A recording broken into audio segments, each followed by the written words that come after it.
Hi, everybody. I'm Dan Wells. I write horror, fantasy, and science fiction, and I talk about role playing games on the internet. Today, I want to talk about one of my all time favorites, bar none, which is 10 Candles, which is this awesome little indie produced horror role playing game that's like a single session thing, and it is incredible. This is one of the ones that I end up playing at conventions more than probably any other game except maybe Fiasco because of what it's able to do and because of the experience that it provides. It is a tragic horror game. Every character dies at the end. There's no alternative. Okay? The game that you're playing, it's not about winning, it's not about surviving, it is about telling a really great story. And so you need a group of players, ideally 4 or 5 people who are committed and who are excited to play something that's a good story in which everybody dies. A nice tragic horror story. So the game is called 10 Candles. And that is because if you do it right, your only light source in the room while you play is going to be 10 little tea lights. And it's important to use these, actual tea lights for it. I did this once at a conference with some somebody thought it would be funny to get these kind of geek-themed votive candles, and it was funny and it did work, but the sense of dread and danger wasn't quite as high because these are very precarious. They're very fragile, and it's very easy to accidentally blow them out, which is bad. So the way the game works is this. The mechanics are all tied up in the storytelling. You will have some kind of basic premise, and one of you is the game master, the narrator, the storyteller, and then everybody else are the characters in the story. And the game master, it's important to note, does not do any prep beforehand. Okay, you are not trying to tell a specific story because this has a ton of player narrative power, similar to Cold Shadows that we talked about a week or two ago. 10 Candles gives everyone the chance to decide what's going to what's going to happen, and in fact, who the monsters are is also a key part of what the players get to decide. So the game master doesn't go into this with a pre-made plan, but you do have a basic premise, a scenario, and the game includes several. There's probably 10 or 12 kind of premises in here, scenarios. Honestly, every single time I've done this, and that's a lot of times, I've just used the core basic one, which is you're all gathered together in the town hall or the community center or the high school or whatever. The entire world is dark and nobody knows why, nobody knows what's going on. Civilization has fallen apart. The survivors have banded together in this one location, but you're running out of power. You know, because you've seen it happen to others, that if they go out of the light, if they go into the dark areas, then something terrible will happen. They will get eaten, they'll get killed, they'll get kidnapped, something. You don't know what it is, but they disappear and they're never seen again. And that darkness is everywhere. You don't know if the sun has just stopped shining or if there's something blocking it out. You have no idea. But that's the core premise of it. And so your goal as players is to get to a fort. There's a military fort that's in the next valley over or something like that, and you need to reach that because they still have a generator. They've sent out a message saying, hey everybody, come here and we can take care of you. And so with your dwindling supplies, you last few survivors set out to do it. And that's it. That's the premise. And like I said, I've done that exact scenario, who knows, countless times, and it is a different story every single time, and it's fascinating. Now, as you are establishing this premise, like I said, this is designed to be played in a single session, and that includes prep time. So you will sit down around a table, you'll have a light on to start with, and you'll have 10 of these little candles, and then you'll have a number of like 3x5 cards or whatever. I actually have a little printout that I made because you're going to be, each character is going to be writing down 4 things. You start with virtues, something that you are good at, something that your character's good at. And this ideally is going to be just one or two words. It's not a big long thing. It'll be something like brave or strong or, relentless, whatever positive quality that you want to give to someone. Steadfast, loyal. Okay? So you write that down, and that's your virtue. And then you write down a vice, something that is bad, addicted, lost, haunted, despair, whatever penalty, whatever disadvantage you want to give. And then you will pass one of those to the right and one of those to the left so that you don't actually end up with the ones you wrote. You are kind of sharing those around. And so somebody will end up with these two traits. And from those two traits, you kind of come up with a character. Well, who is this person? I ended up with steadfast and addicted. And so I think to myself, well, maybe I am, the local football coach who tries to be good, who's a pillar of strength in the community, kind of knows everybody, but has got this problem on the side, whether it is alcohol or cigarettes or something harder than that, that they are, painkillers. They got addicted to painkillers because of an old injury. And they, that character is going to be, throughout the course of the game, they're going to have the chance to use that virtue and that vice to define who they are and to get through the story and cause problems for themselves. The next card you write out, by the way, as you go through and you're writing all these cards, the game master is going to be lighting candles one at a time. And these don't last a long time. You've got maybe 3 hours at the most before one of these tea lights goes out. And so you're on the clock. You know the session is not going to go too long. Okay? More likely 2 hours if we're being honest. From the point the first candle gets lit to the first candle goes out. So the third card that you write is a moment. And this is when your character will find hope. Everything's going wrong. There's monsters, people are dying, everything's dark, you have very few resources, but my character will find hope when what? I was the high school football coach in this example, right? So maybe he will find hope when he is able to find and rescue some of the students that he worked with. That's what's going to give him hope. Okay, so I'll write that down, and that'll be my moment. And unlike the first two, the virtue and the vice, I keep the moment that I write down. So that's defining my own character. And then the last one is another one that we write for our neighbor. And this one is called... Suddenly I've forgotten what this one is called. It's an extra thing that you write, which is the brink. That's what it is. The brink is what your character is capable of when pushed to the absolute limit. Okay? And so this is one that you're going to be writing for the next door neighbor, for the person sitting on your side. And you write it, I saw you something. I saw you knock down an old lady so that you could grab the last bit of food in the grocery store. I saw you testify against your own family in court. I saw you, some horrible thing, some awful thing that you've done before this disaster started or during this disaster in order to stay alive. Okay?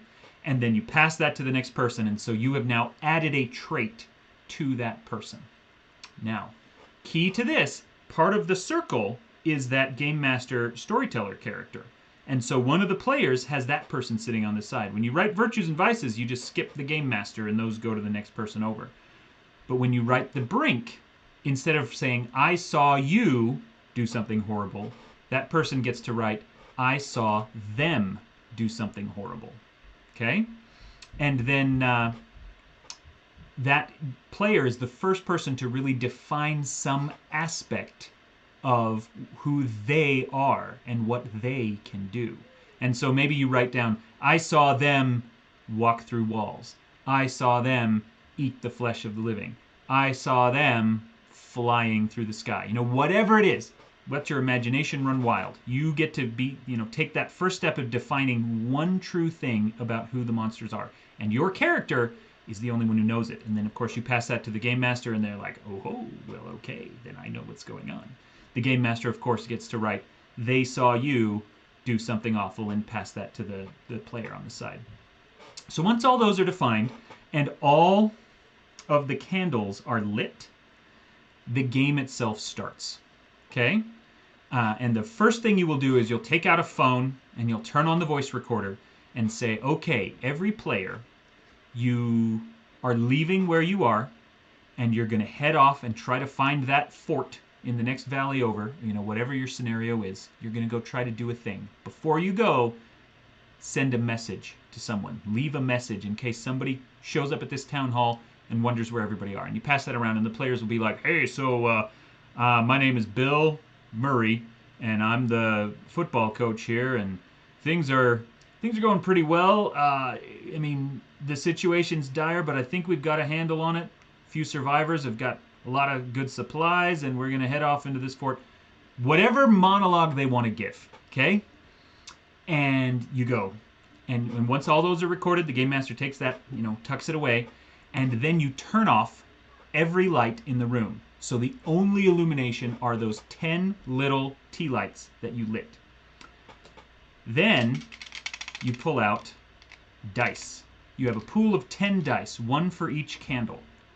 And anytime the characters want to do something in which the outcome is uncertain, you roll those dice, and you roll the entire pool of 10. So they say, well, before we leave, we want to see if there's any other resources that we haven't been able to find. Or they can say, we want to see if there's any vehicles outside that we can use. See if there's keys or gas or something like that. And you say, okay, roll the dice. And that player rolls all 10 dice, and as long as they get at least 1 6, they succeeded. And they get to say what happens. Any die that rolled a 1 gets set aside for now. Okay? They go into a separate little pool by themselves. And let's say that you roll 10 dice, and 2 of them are 1s, you pull them out, and then 2 of them are 6s. So yay, you succeed. And then that player says, well, what do you find?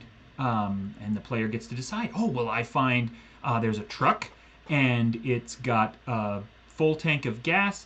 The keys are up under the sunshade, and we can go. It's got 4-wheel drive. It's going to be really good if we have to go off-road. And you're like, okay, great. So now you know what you found. And if the players are really getting into it, they'll start adding bad things. They'll say, well, we found a car, but there's no gas in it. Or it only has a very little bit. We're going to want to find gas somewhere else, and then you're going to have to hunt around and get more gas. So giving yourself complications and bad things, even when you win the roll and get to decide what's happening, those bad things help make the story more interesting and more tense. So you go through, and every time you reach one of those decision points, one of those mystery points, you come to, the characters are just deciding, okay, we all hop in that truck, it's got a lot of stuff, and we're going to go. And then the game master can make stuff up. Well, it's the roads are bad, and there's a disaster in the town, and you actually come to an intersection where you can't get through. There's a big, crash. You can try to backtrack, or you can go around. And the characters are like, well, this truck's got a lot, but I worry that when backtracking is just going to get us into the same problem again. So let's get out and try to make it on foot. But maybe we're going to try to loot this gas station first and hope that there's something in there. Well, then you roll the dice. Anytime you need to roll the dice, you roll the dice. Those 2 other ones got set aside, remember, because they rolled 1s. So our pool now is only 8. So you roll, and you keep pulling out the 1s. As long as you get at least 1 6, you succeed. And eventually, at the end of all this rolling and all this storytelling, you're going to have a die pool in which there are no 1s at all. And no 6s at all. And that is a failure. And that's where you have 2 choices. Okay? First, any of the characters can choose to burn one of their virtues or vices. Like literally pick up the card that you wrote it on, stick it in a candle, and light it on fire. And when that is burned, then it's not that that virtue or vice goes away. It's still a part of your character. But what it does is it gives you the chance to re-roll that whole pool of dice. You might want to use this early so that all those 1s that you would have lost, you get to keep them, because maybe they don't roll a 1 on the re-roll. Or you can save it for later when you're trying to rescue the dice, you can use those on any roll you want. Okay?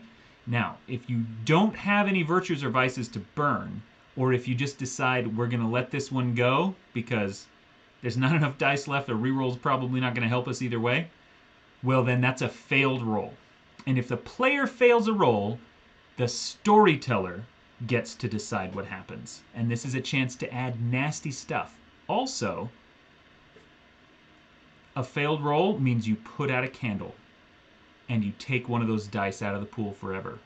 So now you start scene 2 and you've only got 9 candles and you've only got 9 dice. All those ones get put back in the pool, and then the players go through and they do another scene with only 9 dice. Also, at the start of every scene, you do something called the Statement of Truths. And this is one of my favorite parts of the game, because you start the new scene by saying, these things are true. The world is dark. And then in a circle, all the players, including the storyteller, get to say one true thing for each candle that's lit. So you will say, the world is dark, and in the gas station we find, you know, a bunch of snacks, and also the gas station attendant left behind his handgun and his ammo. Cool, that's thing number 1.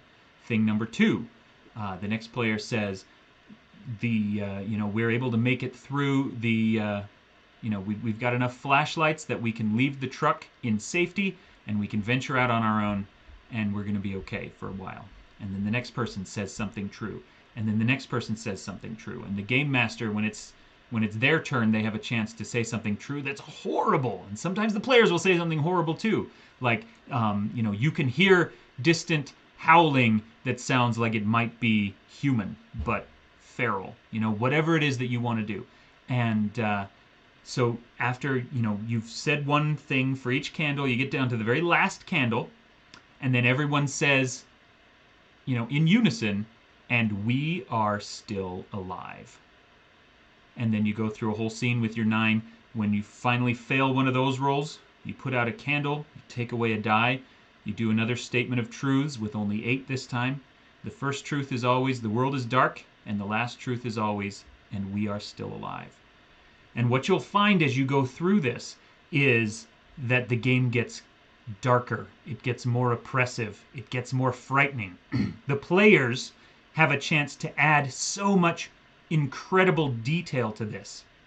The monsters, will become more interesting, and they'll become varied, and they'll become unpredictable, and you don't know exactly what you'll get. Like I said, I've done this so many times, starting with that core premise of we're in the city, the town hall, and we're trying to get to the military fort.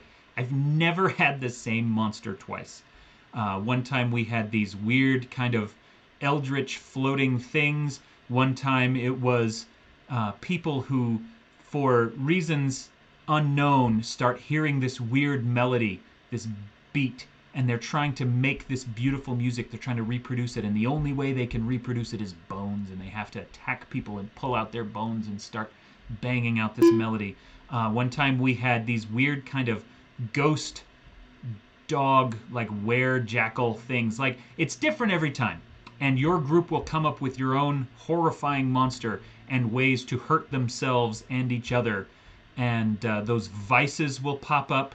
Those moments of hope will appear. When you get your moment, that high school coach who finally sees some of his students and he's able to go in, and you're like, this is it. This is my moment to shine. I'm going to rescue those kids from this awful thing. Then you burn that moment, physically burn the card, and then you get an extra die. An extra 6-sided die that's a different color, and that is your hope die. And now whenever you roll the dice, you roll whatever's left in the pool, plus your hope die. And the hope die can succeed on a 5 or a 6, and you can never lose it unless you fail at a brink, which we're going to get to. So the hope dice are really powerful, and they create these incredibly dramatic moments in the game. Then there's the brinks, and the brinks can be bad news. So the brinks are kind of last-ditch efforts. Everything's gone wrong. You don't have any virtues or vices left. The hope die isn't working for you, but you need to hit this roll, or you're going to roll on your brink. And so you have to reveal to everybody you know, somebody, in my past I did this awful thing. And that's a horrible thing, and it says something bad about your character, but it also says that you're willing to do what it takes to survive. And so you don't actually burn that brink yet. You just roll the next test and you do a re-roll. And if it succeeds, then you get to keep going and you're great and you keep that brink. And if you can use that brink multiple times. And if you get to the point where the brink fails, then you have to lose your hope die as well, because you've gone as far as you're willing to go. You've been pushed to the edge and it wasn't enough, and so you lose some hope. And so now you're starting to see why it's called a tragic horror game, right? Things are just getting increasingly dire. The story's getting weirder and darker, and all the players are contributing this incredible storytelling to it. And you get these moments of hope and triumph, and then these moments of like kind of squeaky, awful, I can't believe I'm doing this, but I'll do what it takes to survive. And then eventually and inevitably, those candles will all go out. And you'll be left once you get to the point where, oh, I forgot to tell you, this is important. When the players lose a die, every time a candle goes out and the players lose a die, the storyteller gains that die. And so in future rolls, they're all opposed. And whoever gets the most sixes wins. So, in scene 2, when the players have 9 dice and the storyteller has 1, players are still probably going to win that. But once you cross that 5 and 5 barrier, then the odds of the storyteller winning the rolls go way up. And so anything you want to accomplish, the players have to accomplish it in the first half of the game, because the second half of the game can go downhill super fast. And eventually you get down to that point where there's 1 candle left on the table, and the players have 1 die left, and maybe a couple of them still have hope dice. Maybe they've got some brinks they can still burn. Maybe they've got that last bit of gumption that is going to help them survive. Just 1 more roll or 1 more thing. And then in the dark, the storyteller is sitting there with this giant pool of 9 dice, just daring them to roll. I have had some games where we get to that point and the players still manage to win 3 or 4 rolls in a row just because die rolls are insane. But eventually that candle goes out and the entire room is plunged into darkness, at which point the storyteller gets to narrate a little bit of what happens, of how that last player dies, and how things have gone so horribly wrong and what is left. And at the end, when everything is bleak and all is lost and the players are sitting there in a dark room with no light at all, storyteller pulls out that phone with the voice recording that they made at the very beginning and plays it. And then you all sit there in the dark and listen to yourselves and the hope that was in your voices about how you were going to go out and don't worry, we've got this and we're going to stick together. And if you find this recording, look for us at the fort. We're all going to be okay. The experience of playing this game is emotional and powerful and so fun. If you like horror games of any kind, 10 Candles is one of the very best ones I have ever played. It is, for me, my very favorite horror role-playing game. And it is super easy to play. All you need is those 10 tea lights, and then 10 normal dice, 4 or 5 other dice to be the hope dice that just have to look slightly different so you can tell them apart. And that's it. 2 or 3 hours. I'd give yourself about 3, just to make sure that you've got enough time. The candles aren't going to go out. The candles aren't going to last much longer than that. And if somebody laughs too hard or waves their hands too violently and a candle goes out, well, tough luck. A candle went out and you lose a die for it. And so the game creates this great sense of fear in the players on top of everything else, because they don't want those candles to go out accidentally. And so you'll find them to start speaking in hushed tones and being very careful what they do. creates such a beautiful sense of horror and dread in the room, and the way that the players get to have control over the narrative creates this incredible story where everyone's involved and everyone's participating. I cannot say enough about how much I love this game. So anyway, 10 Candles. Please try it out.